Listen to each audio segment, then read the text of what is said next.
Oke, kali ini kita akan lihat dari sisi technical chart, di mana pound sterling yang sedang merangkak naik, tapi juga ada satu catatan yang penting di situ, ternyata dia gagal untuk melanjutkan kenaikan di atas 1.21.000. Nah, kemudian juga crude oil, surprisingly dia kembali dari tekanan, meskipun kemarin sempat ada di teritori 75, 74 gitu ya, dan saat ini dia ada di 77. Tapi pertanyaannya, apakah ini konsisten dengan kenaikan lanjutan kurang lebih 80 sampai saat ini belum terlihat kembali, tapi yang jelas itu adalah level-level resisten yang masih tetap kritikal. Tapi secara daily kemungkinan kita masih tetap sideway-nya masih akan ada teritori 75, 77 atau bahkan 78 sedikit melebar ke atas, tapi kemungkinan posisinya kita harus sesuaikan lebih dulu dari kondisi grafik berikutnya. Dan emas tentunya yang akan kita lihat sesaat lagi.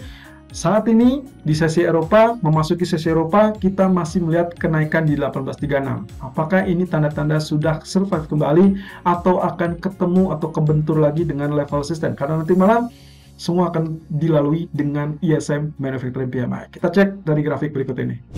Ya, kembali lagi dengan technical chart. Untuk kali ini pound sterling kembali rebound ke 1.2059, tapi ada satu catatan penting yang tentunya kemarin Anda ingat ya, bahwasanya kemarin kita sempat memperkirakan kedua level ini adalah sebagai double bottom. Kemudian satu level atau satu area sebagai zona neckline.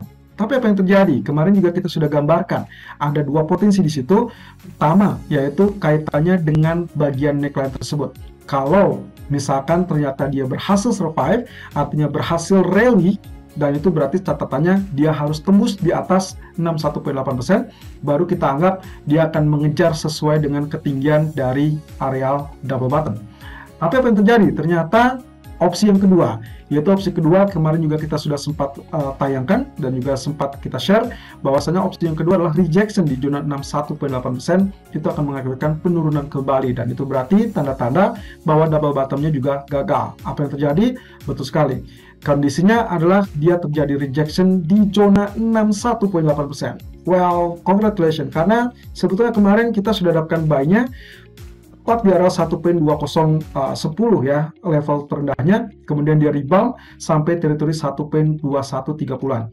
Meskipun kita tidak melihat TP keduanya mungkin disentuh, tapi TP satunya sudah dilewati dan cenderung berhasil ya. Lalu kemudian di malam harinya, karena juga kita memang sempat meragukan kenaikan lebih lanjut, ternyata betul-betul dia terjadi penurunan, dan inilah yang bisa dibilang akomodir kemungkinan potensi grafik daily chart yang sampai saat ini kita mencurigai ada potensi terjadinya tekanan, baik itu dari potensial double top yang memang kita tunggu-tunggu dalam 1 bulan terakhir, atau yang terbaru adalah terkait dengan bearish flag, di mana posisi bearish flagnya ini bagian flag yang katakanlah zona penurunan. Kemudian yang terjadi berikutnya adalah ini konsolidasinya dan betul-betul terjadi, sehingga nantinya kita harapkan ini berangsur-angsur mengalami penurunan kembali. Kenapa? Karena posisinya sangat didukung dengan candlestick, teman-teman. Anda bisa lihat di sini candlesticknya kemarin ditutup dengan shooting star. Yes, inilah tentunya teman bagi bearish, karena posisinya dengan shooting star ini berarti itu tanda-tanda dia akan mengalami penurunan. Meskipun lagi-lagi level MA200 yang ada di sini itu akan menjadi sorotan utama, karena kemarin 1, 2, 3 itu terjadi penolakan atau rejection. Jadi untuk kali ini 1.19238 ini yang harus menjadi catatan khusus, apakah berhasil tembus apa tidak. Nah, tentunya karena dia dengan shooting star di grafik daily chartnya, sangat wajar kalau misalkan kita mengincar zona sell kembali sesuai dengan grafik H4. Jadi kalaupun dia terjadi kenaikan ini, kita berharapnya adalah kenaikan yang sesaat atau relatif terbatas. Artinya tidak perlu muluk-muluk, kenaikannya mungkin sudah terbatas sampai maksimumnya. Kita sih mengharapkannya level 50% tidak ditembus, jadi mungkin mentok-mentoknya 1.2090. Kemudian nantinya dia akan lanjutkan dengan pola penurunan. Penurunannya tidak tanggung-tanggung, kita perkirakan mungkin saja sentuh atau bahkan tembus level 0% Fibonacci retracement. Itu berarti 1.1914. Oke, dengan demikian untuk saat ini sepertinya levelnya cukup bagus. berarti hampir sesuai dengan skenario tadi pagi, dan ini masih tetap berlaku.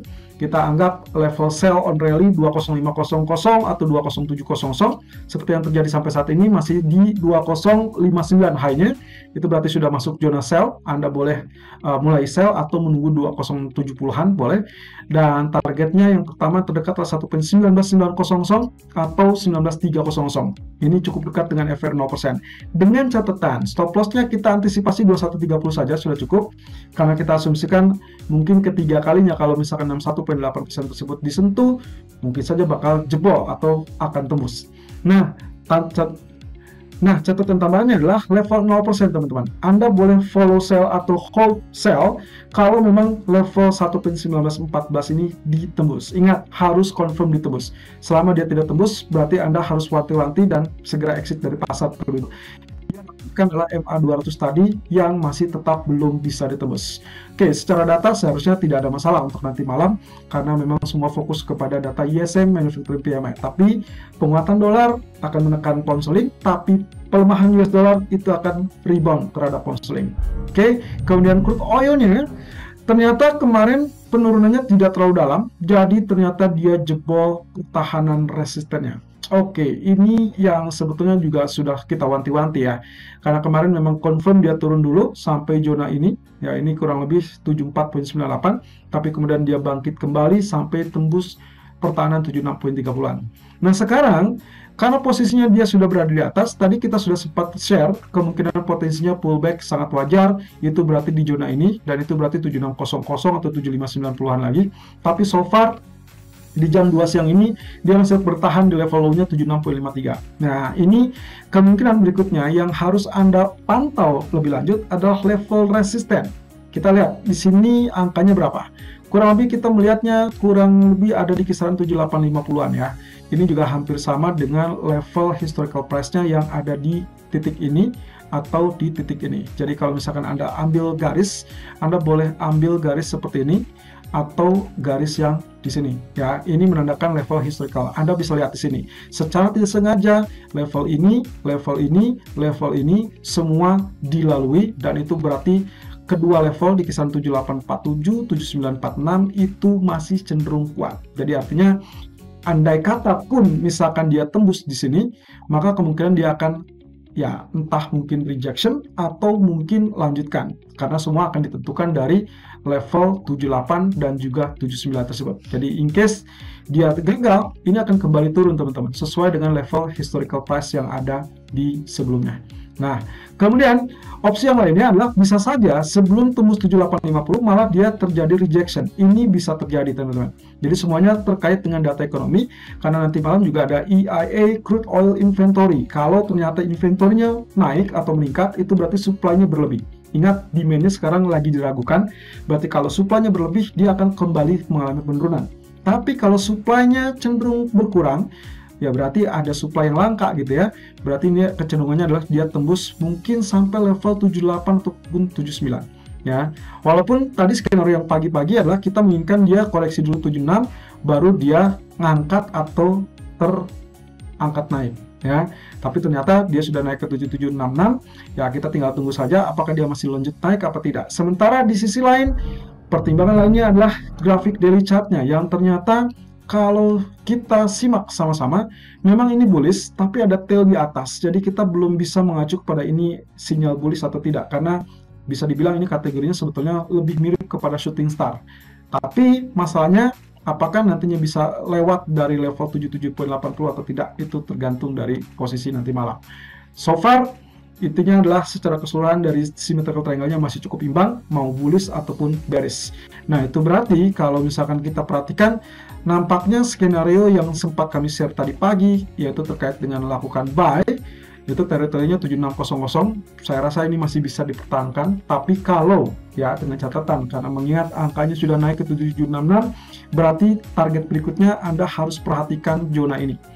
78.59, kalau ternyata tidak ditembus, Anda boleh lakukan seperti skema D, berarti sell, tapi stop loss-nya berarti di atas 78.59. Ya, katakanlah 79.10 atau 79.50 ya. Tapi kalau ternyata dia tembus, Anda boleh follow buy, berarti kita ikutin skema yang C, dengan potensi mungkin terdekat 79 atau bahkan ke level 80. Dan nantinya semua akan bergerak berdasarkan data. Jadi mana lebih dulu? Apakah data lebih dulu untuk muncul sebelum ke 78 atau dia muncul 78 dulu sebelum data? Nah, itu semua akan dikaitkan dengan data ekonomi ataupun bahkan data crude oil inventory. Oke, terakhir kita beralih kepada gold. Ini cukup menarik ya. Cukup menarik karena kemarin kita sempat menemukan dua potensial, dua pattern ya. Yang pertama tentunya kita kaitkan dengan double bottom. Secara mudahnya double bottomnya ada di sini dan itu betul-betul terjadi. Memang sempat mengkhawatirkan karena dia sempat turun ke 1804. 2 poin lebih rendah daripada low sebelumnya 806. Kemudian apa yang terjadi? Ternyata dia terbantu dengan yang namanya bullish divergence, kemudian rejection, dan akhirnya tembus naik ke atas. Dan itu berarti double bottomnya cukup berhasil ya, cukup berhasil karena ini neckline-nya ditembus. Neckline kemarin kita sudah tandai itu ada di 1819, 1820. Ternyata dia bangkit. Kemudian yang menarik berikutnya adalah terkait dengan satu lagi level resisten dari falling wedge. Ya, kita sempat memperkirakan falling wedge-nya itu kurang lebih ada di teritori ini, gitu ya. Ini yang pertama, kemudian terjadi seperti itu, dan akhirnya kita harapkan dia tembus. Dan itu betul-betul sudah tembus. Jadi terbantu oleh yang namanya double bottom. Yang ketiga, yang tak kalah menarik lagi adalah zona hijau, teman-teman. Zona hijau tentunya Anda masih ingat, 1 atau 2 hari ke belakang itu masih menjadi support, kemudian ternyata dia tembus, kemudian dia lebih rendah ke 1806. Tapi ya surviving, lalu kemudian dia dorong lagi dan sekarang sedikit ada di atas 1833. Apakah itu sudah finish? Well, hati-hati karena kita masih mencurigai level kenaikan mungkin tertahan di zona ini. Ini adalah 1847. Jadi kalaupun dia sudah naik 1836, hati-hati 1842, 1847. Kalaupun itu bisa naik, oke, katakanlah dia survive, maka kemungkinannya adalah 1864. Tapi kami cukup ragu untuk mencapai area tersebut, jadi kita anggap saja, kalaupun ini menjadi, katakanlah, konfirmasi dari penembusan, berarti yang memungkinkan atau yang potensial untuk terjadi berikutnya adalah kita harapkan koreksi singkat sampai ke area hijau atau mungkin maksimum mungkin kisaran 1823 karena itu adalah bottom atau level terendah dari psychological resistance yang sebelumnya resisten atau zona hijau, disebut zona hijau karena zona hijaunya ada 1823 sampai 1833. Nah, kemudian nantinya kita harapkan dia akan berjalan seperti skema ini.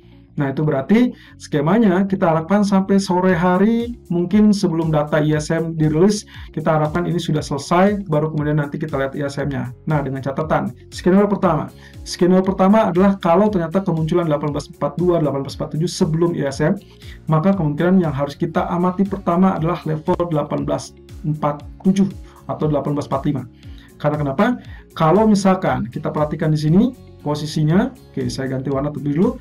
Kalau misalkan yang terjadi adalah di zona ini sesuai dengan historical price-nya juga sesuai dengan target falling wedge. Kalau ternyata ISM-nya ternyata dirilis negatif atau lemah, maka itu adalah sinyal yang cukup bagus dan itu akan melanjutkan dorongan sampai level 1864. Tapi kalau ternyata data ISM-nya ternyata mengejutkan, sangat kuat, wow, ini berarti dia selesai target, lalu kemudian dia berbalik turun, dan kemungkinan 1823 atau bahkan 1812 atau bahkan 1804 itu bisa tercipta kembali. Jadi hati-hati di malam hari, segala kemungkinan bisa terjadi tergantung dari data ekonomi. So, kalau tadi pagi kita sudah sempat memberikan saran untuk melakukan buy-nya kurang lebih di kisaran 18, kurang lebih 18.20, 18.19 gitu ya.